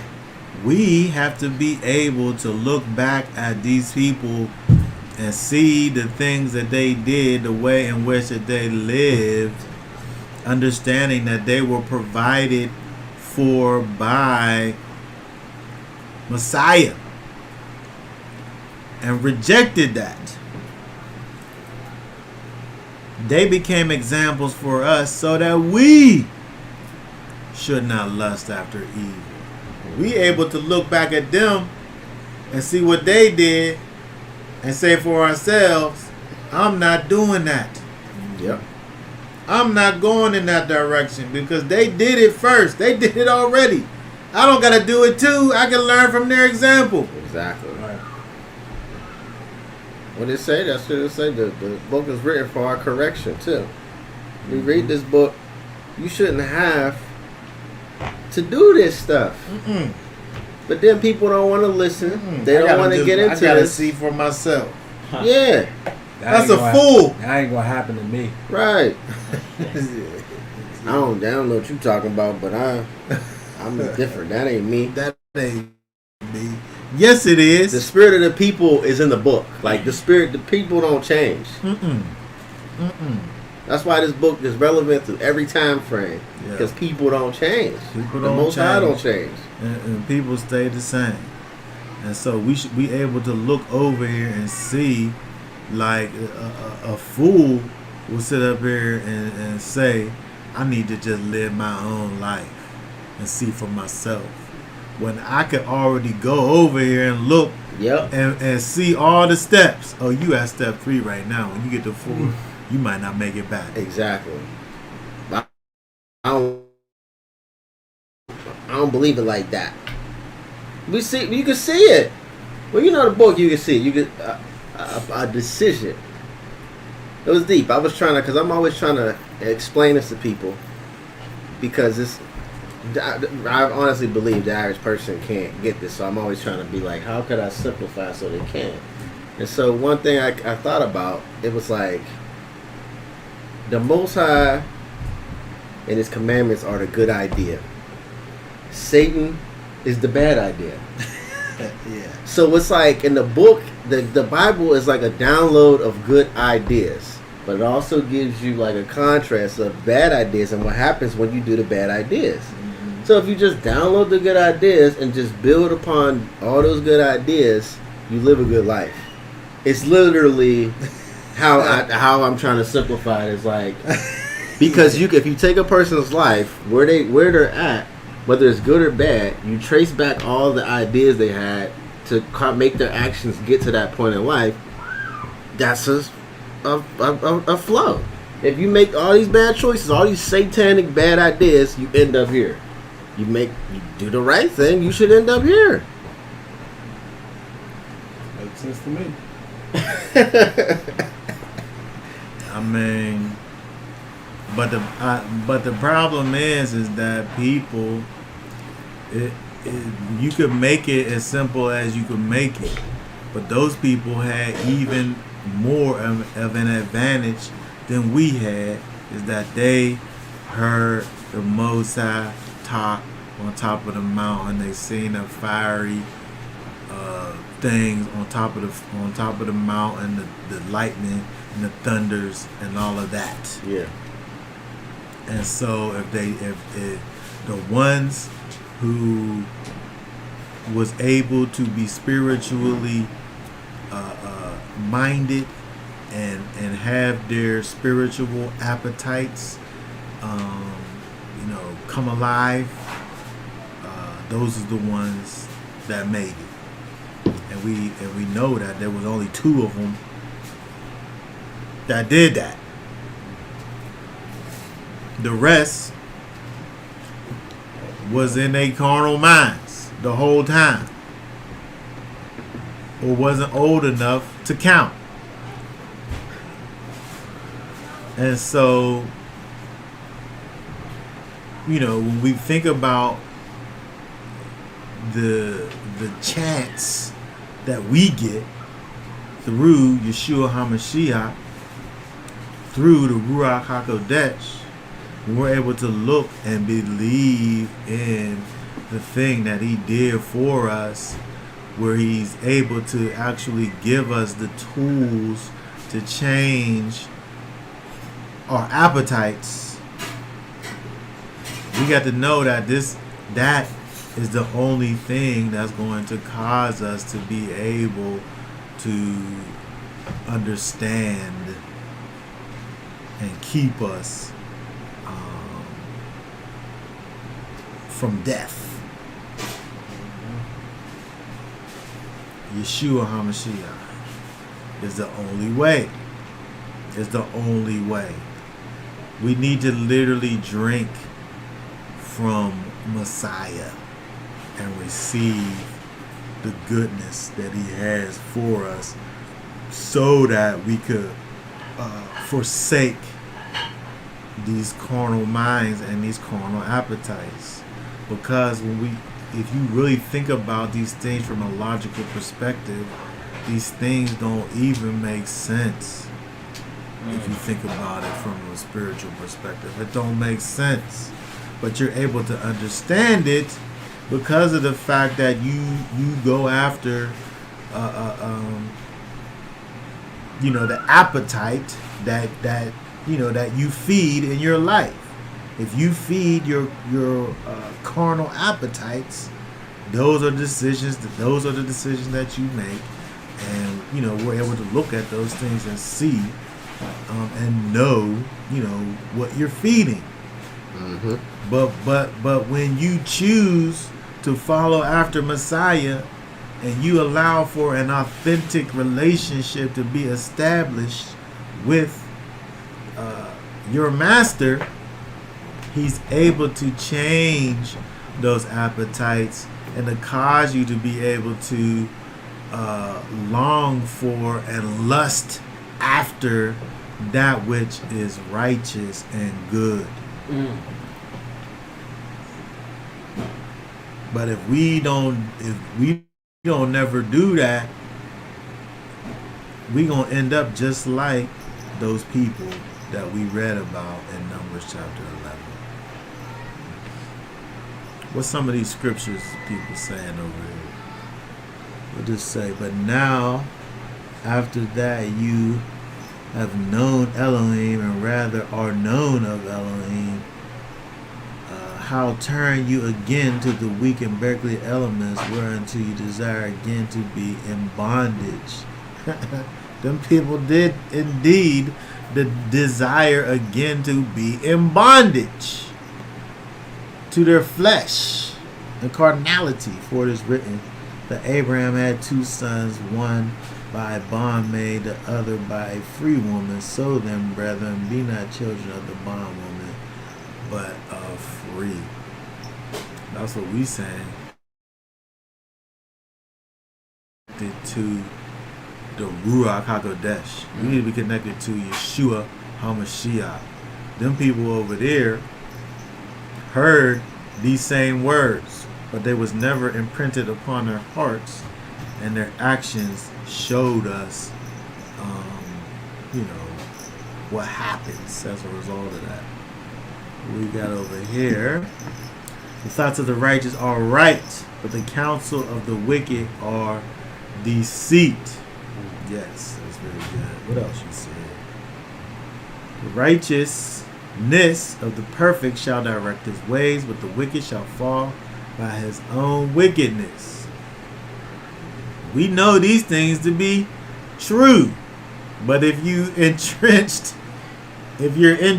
in the wickedness, you feel like your wicked ways is leading you in the right way. Right. Another word too I want to put in there is the idea. Wickedness is just ideas. Are you using the Most High's ideas he put in his book, or are you using your own ideas, which is wickedness?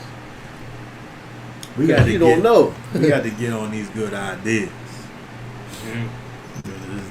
Yeshua is that's the good idea. The good idea.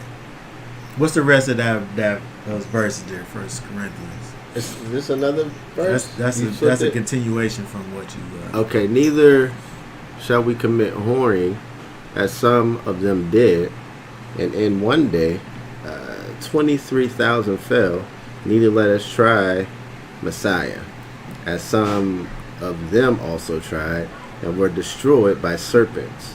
Neither grumble, as some of them also grumbled, and were destroyed by the destroyer. And all these came upon them as examples, and they were written as a warning to us, on whom the ends of the ages have come, so that he who thinks he stands, let him take heed lest he fall. No trial has overtaken you except such as is common to man, and Elohim is trustworthy, who shall not allow you to be tried beyond what you are able, but with the trial shall also make the way of escape, enable you to bear it. Therefore, my beloved ones, flee from idolatry. I speak as to wise men. Judge for yourselves what I say. Okay, very good. So we see over here with what the apostle is saying in terms of we're able to look back. We as followers of Messiah, with the Ruach HaKodesh living on the inside of us, are able to look back and see what these people had done, where they had a similar situation where they were able to experience the Most High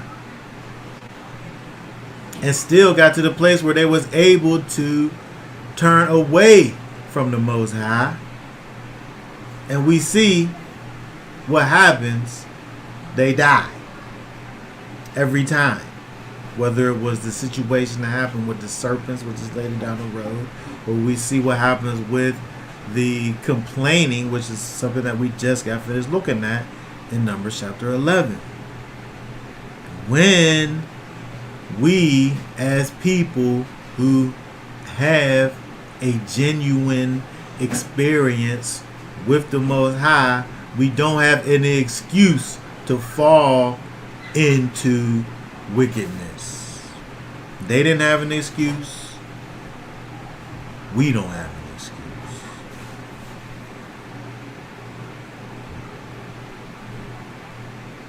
He's letting us know, just like he let them know. We're going to go through these things that's going to be hard times for us. But he's going to be with us every step of the way. This thing that we're going through is not going to destroy us. In fact, if we stay steadfast and trust in the Most High, whatever this thing is actually is going to cause us to be stronger if we continue in his Ruach HaKodesh.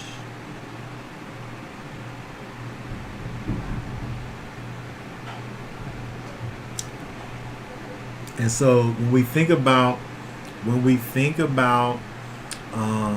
what it means, what it meant for these people in terms of being these complainers, these ones that literally rejected the goodness of the Most High and wanted something different, the Most High has made his presence be available to all those that believe. The Most High has made bread from heaven available to all those that believe. Are you partaking of the food from heaven that the Most High has made available to you, or are you looking for some flesh, something that you can feel, something that feeds your carnal mind? If that's what you're doing, the end thereof is death. We already seen how that ends. But if we are able to accept the bread from heaven, the blessings that the Most High has given to us, that to sustain us and to lead us on through this wilderness, if we accept this spiritual food that he's provided for us, there's life everlasting waiting for us.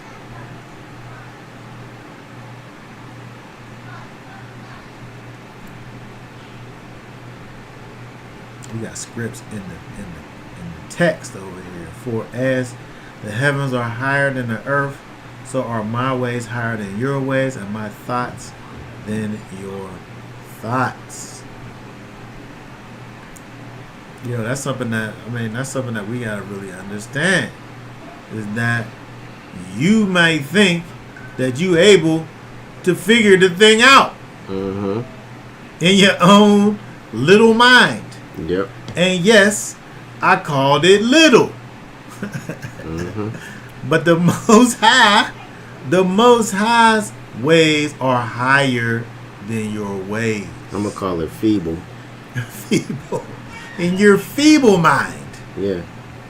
It's little and it's feeble. Right? Apart from the Most High, your little mind is feeble. And we got to be able to join ourselves with him and get on his team and get with his ideas. They're pretty good ideas. Yep.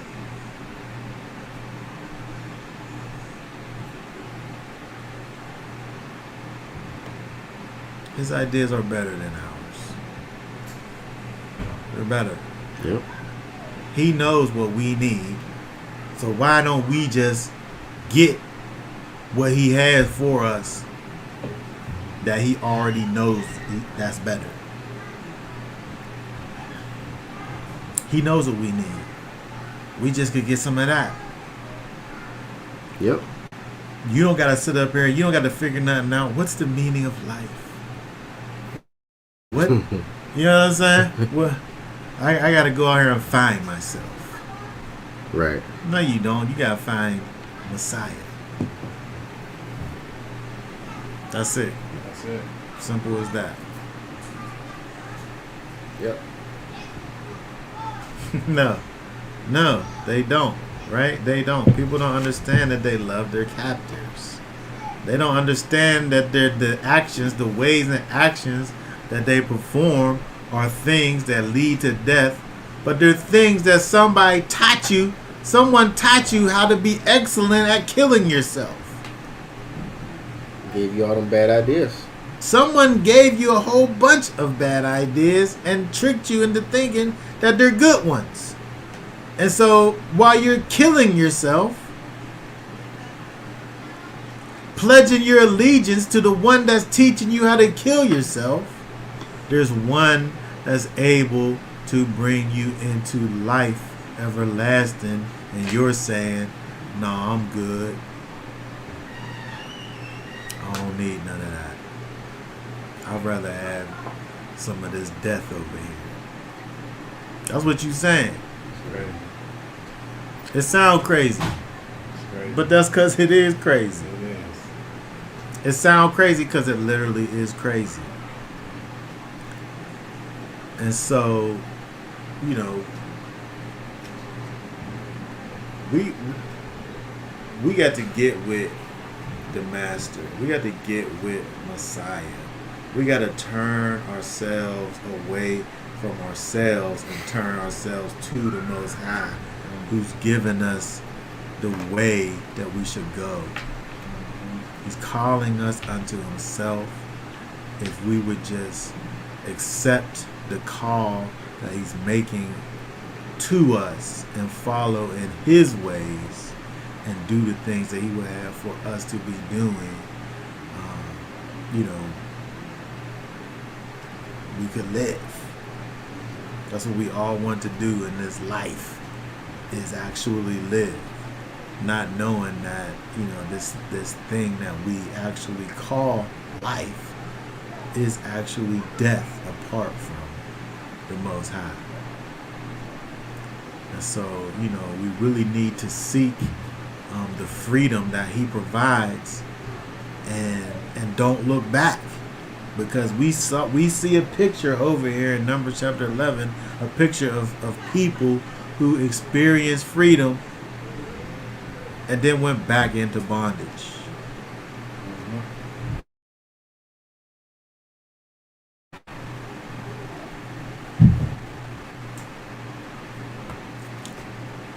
Okay, so that being said, does anybody have any thoughts, questions, comments to add to any of this before we are done? Quit complaining and fall in line. Quit complaining. Quit complaining. You can't complain about the things that the Most High is blessing you with. Or the trials you might be going through. You think it's bad now?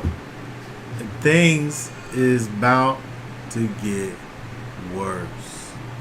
And so we see in the news the makings of the things that's bringing us to times that we never experienced before. And if you are not connected to the true and living Elohim, if you are not connected to Yeshua HaMashiach, you aren't going to make it out of the wilderness. Nope. You're not going to make it out the wilderness. And so we have to seek with all our strength to be connected to our Creator, so that we will be able to stand. Because there's some things that's going on that you're not going to make it through outside of the strength of the Most High. And we want to, we looking at numbers dealing with the people in the wilderness. We're supposed to be able to look at these things over here and see how we are supposed to live in the wilderness. And this is a perfect example, Numbers chapter 11, of understanding that we have to be in close proximity with the master. Because when we're far away from the master, we hear all that chatter in the background that causes us to be further away from the master and further away from his protection. I want to be close to the master and close to the protection so that nothing out here is able to get me. Mhm. But if you not connected to Yeshua HaMashiach, there's no hope for you. There's no hope for Yeah, because all these things is going on. He knows. He's the overseer of it, and so if you're not on his side by being in his side and following the ways, then you on the opposite side. And Simple as that. we see the judgment of the opposite side, because that's why that stuff is happening. you. Yeah. So if you're gonna do your own thing, do your own ways and not his ways, then you're gonna suffer what the world's suffering. Yeah. Because it's we got all these all these events happening, and he said it was gonna happen, but what did he tell us to do? Be faithful, faithful with your works. What are you doing? Is that, I won't say it's that simple, but that's It's pretty simple though. It's pretty simple. Yeah. I mean, we got one thing we got to do: be connected to Yeshua in an authentic way, and then that's going to bring about works. As simple as that. It is that simple. Mm. It's that simple. You got to be connected to the master, and then everything else will come after. Seek you first the kingdom of Elohim. Mm-hmm. That's Yeshua. Seek you first the kingdom of Elohim, and then all these things will be added unto you. You able to live the life that you want to live after you get connected. Right. Because right now you don't even know what kind of life you want to live. Mm-hmm. You think you need flesh. Meanwhile, there's spiritual food all over the place. If you would just get up and go pick it up. Right. And eat it. You gotta eat it too. You can't just pick it up. Right. You gotta pick it up and eat it. Right. Okay? Alright, so that's what we talking about right now. We talking about being connected. Being connected, not separated from the master. And the easiest way to get connected, if you feel disconnected, better hit a fast. Because that's the ultimate way. You deny your flesh. You showing him that you want him inside of you. And a fast is supposed to remove the bad things inside of you, starting the physical end. So you doing a multifold task when you hit a fast. Yeah. You showing that you're letting your body give it time to get toxins and things out of you, which also clears your mind. And you're showing the Most High that you deny your flesh, so you want him to grow inside of you, and that's an acknowledgeable thing. So Yeah. consider that's, you're having trouble, hit one in the mouth. Yeah. Absolutely. Very good. So, that being said, we are going to be done for right now. We want to remind everybody to make sure that you hit the thumbs up on the video, share the video, make sure you subscribe to the channel, encourage other people to subscribe to the channel, so that we could keep on letting the people know what it is that we need to be out here doing. So, y'all willing, we'll be back on next week, going through some more of this Torah portion. And until then, we'll say for now, Shabbat Shalom. Shabbat shalom. Shabbat Shabbat shalom. shalom.